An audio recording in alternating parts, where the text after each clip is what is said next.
When business performance starts to feel harder than it should, the cause often sits deeper than tactics. It's often the business model itself.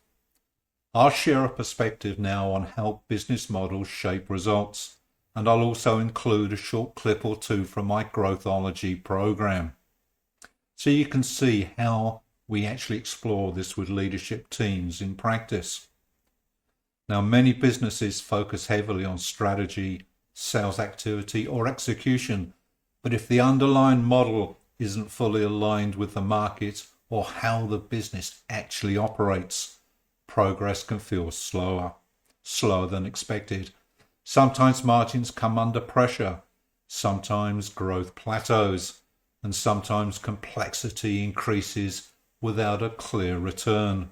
Lots of people I work with, I talk with, yeah, sure, they will have a business plan, but do they really understand the underlying business model behind that?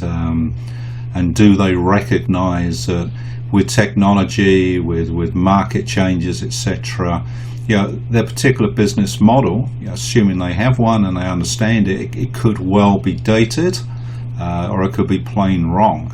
As I've stated here, it might not be relevant, might not be working parts of that jigsaw, and there'll be areas that need to be changed.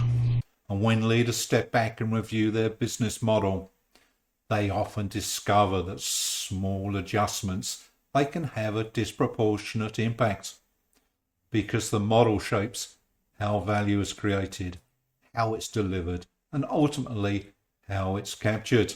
It's all interrelated. If you change one part of that jigsaw, you've got to look at the implications in terms of other areas of your business. What's interesting is that many models don't become ineffective overnight. They simply become slightly out of step with the environment, with customer expectations, with scale, or with the organization's capabilities.